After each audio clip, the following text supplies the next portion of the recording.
Hey beautiful, it's Tamarah Blossom here, and this video is about my story, up until now anyways, and I have a lot of people asking me, how did I get here? What exactly am I doing with people? And in this video, I want to clear up exactly that question. So, a quick backstory. So where I first came from in the background, like when I was young, was in what you'd call a normal family, going to school. I grew up partially most of the time in Europe as a child, and it was pretty conservative, I would say. Like, there wasn't a lot of talk about sexuality, and when it was, then it was really to do with how you could catch STDs, or you could get pregnant, and you're going to lose virginity, and it's going to hurt, and there's just a lot of fear around it. And somewhere along the line, I decided that it's making me scared and I really don't want to have anything to do with it. So I don't want to have sex until, whatever age. Well, that didn't happen for me. Unfortunately, I was actually raped by a friend, and I didn't tell anyone for probably 2 years because I felt like it was my fault in a way. Anyways, along I went, had some boyfriends, and found that I was going to sex because it was a way for me to feel like it was just something I was supposed to do. And as well, it was a way for me to feel like I was okay and that I was approved of and that I was lovable. And that's truly not the case. That's not actually true, right? I wasn't able to love myself, and so I was looking for it outside of me. Of course, I was enjoying it on some level, but there were very many times where I felt disconnected and pretty yucky afterwards. And, well, it's really wet trail. And I often felt actually swollen. And, yeah, I would say for my long-term first relationship I had was pretty, we didn't talk about things. I didn't really tell him my fantasies or how I felt. It was just sort of like, okay, you got to do this, look this way, certain way, smell, it was just so held back. And, I thought I was like an open person, but really I wasn't. And time went on. I eventually walked into a bookstore one day. It was kind of random. I started my healing path already at that point. I'd started to learn about massage and acupressure and energy work and sound healing. And so I was getting into that world. And one day I walked into a bookstore and found my first book on Tantra. And it was specifically on Tantra for couples, so for doing things with a partner.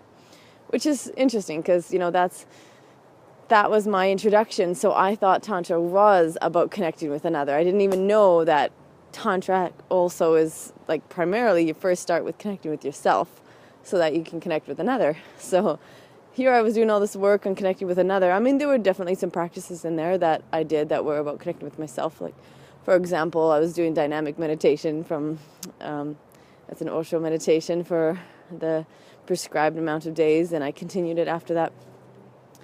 But let's just say that it got me to a place where I felt like I was a sexually open and liberated woman, and that I could, more or less ask for what I want. And then I found my current partner, and we got pregnant, and my birth was rather difficult and challenging, and I did not end up speaking up for myself for what I needed in those moments.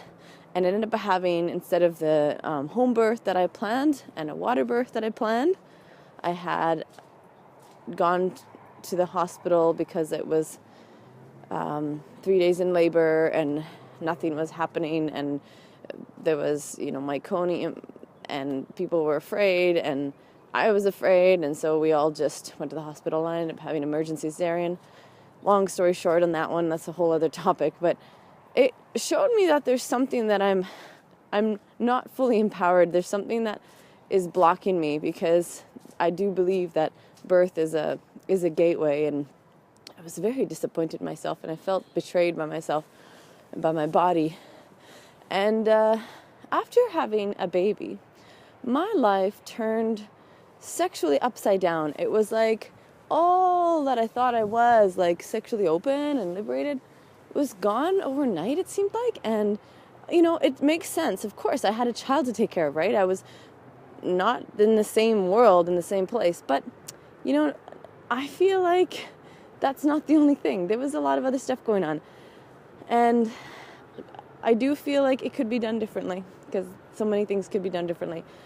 And I started to notice the beliefs that were crawling in my head. And they were things like, mother shouldn't be sexy, mother shouldn't have sex. Sex is dirty now that I'm a mother. And, I should just be taking care of my baby, and I should, clean and just like all of me and all of my sexuality felt like it was out the window. It was insane. And for months and months, me and my partner didn't have sex. What I noticed when we did try to have sex is that it was super painful, and I couldn't even open up. And I was so tight in my vagina. I realized I had secondary vaginismus, which is can occur after, you have trauma of any kind. And I had that cesarean, so that was a trauma for my body and the 3 days in labor. And so here I had this tight entrance to my vagina that wasn't going to just go away on its own, but I wished it was, and I was hoping it was.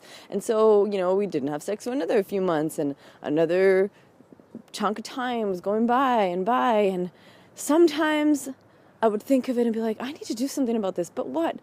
And at the same time, I'm like, oh, but I don't even want to have sex. I don't feel like it. It's like, oh, who has time for that? And I'm so tired, and, I had a child, and who was really my child was not a really great sleeper, so it was a challenge for me at many times to even maintain my restfulness throughout the night. And I was breastfeeding throughout the night, so that wasn't helping things. Anyways, there came a point where I started to notice the thoughts coming in about, if we don't start being intimate again and start having sex as a couple, we're not going to last, because I don't really want to live with my roommate. And that's just not the kind of person I choose to be. Like, I do believe sex is important, and I know, like, it's healthy for me. And so here's the funny thing.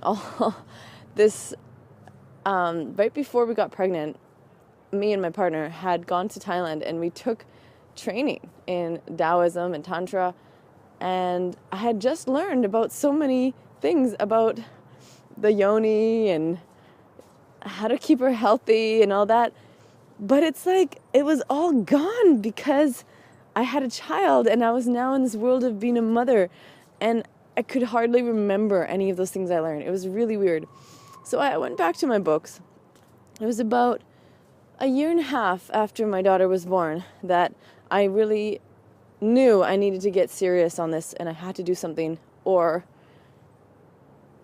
nothing was going to change, and it was just going to keep getting worse, right? Because actually, when we want to change, we know something's not going the way we want it.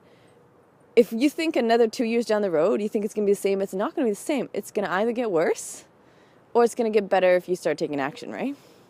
So I knew I needed to take action, and that is what I did.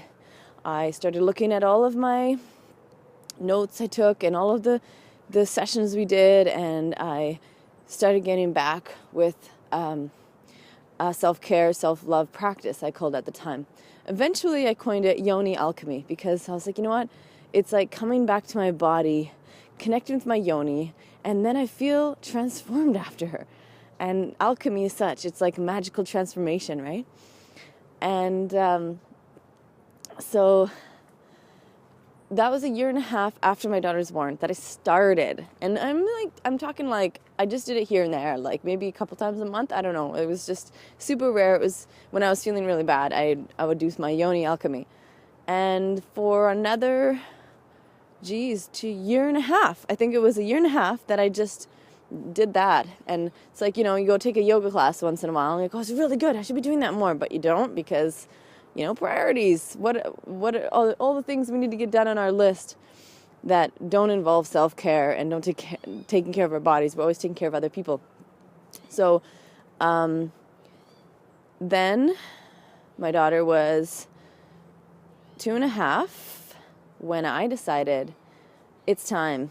It's time to integrate this into my life in a whole new way, in a very loving, disciplinary way. And I decided I'm going to do this as a daily practice. I'm going to go anywhere from 5 minutes to however long is possible for me and see what is possible with the alchemy. And so I did. I started. And I will tell you, okay, sure, I said daily, and most of the time it has been daily, but there's definitely been some times, like just this past Christmas, that it got a little bit out of hands, and I was visiting family, and I'm in a different place, and my routine got completely off to the side. But I would say I wouldn't go more than about 2-3 days without at least a short practice.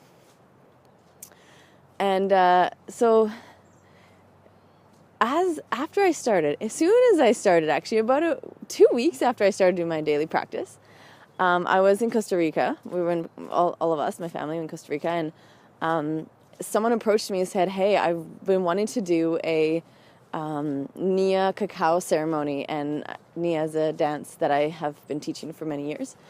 And I'm like, okay, I'm on. And she just created it. She invited the people, and I just showed up and I taught. And it was like such a quick manifestation of such a beautiful tribe of people and coming together, and I got paid, and it was such a wonderful thing.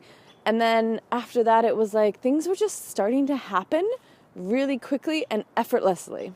The more I was getting in touch with my pleasure, the more I was clearing stuff and stuck emotions from my past, the more things started opening up for me. And what was that summer that I came back to Canada, we moved out of my apartment. I ended up presenting an event at a workshop, which was super fun, and I ended up speaking on stage, and we ended up launching the business that I'm now doing with teaching Yoni Alchemy. And all of that takes a ton of work, and there was always some kind of excuse there, like, I don't know, like I just felt like I wasn't ready, or I need to focus on being a mother first and not giving so much to the world. I need to be giving to my child. It was just always something. And as I was doing my Yoni Alchemy on a daily, it was becoming more and more obvious that actually I need to be sharing this work, and that I'm really excited about sharing it. And so I hope this makes sense. In a nutshell, my story is about overcoming sexual disconnect the second time, right? Because I had to overcome it the first time when in my not my teenage years, I didn't do it, but in my 20s.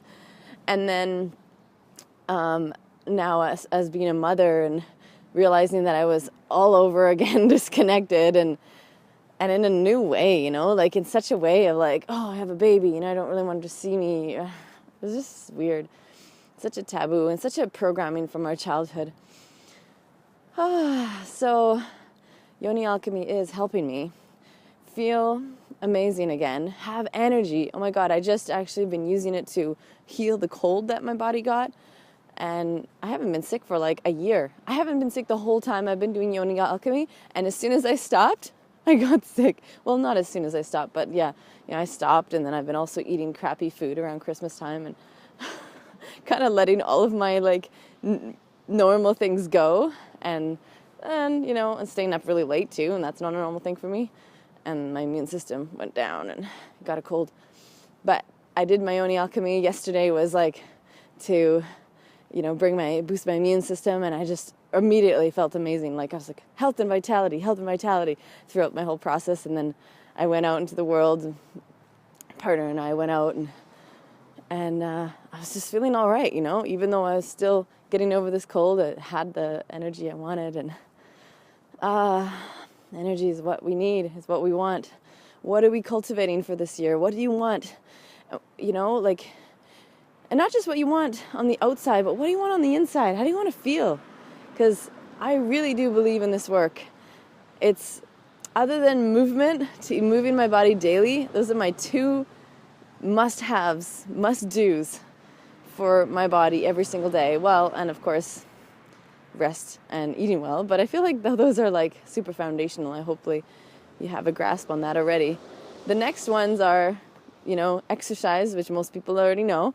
And this newest one is sexual self-care. Yoni alchemy. Take care of yourself sexually. Clear your emotions. Balance your energy. And live in blissful peace, full of love and pleasure and light. It's totally possible. I'm not perfect. No one is. But we can certainly do many things to create the life that we want. I love you. I love you. Thank you for tuning in. And this is Tamarah Blossoms signing out. Bye.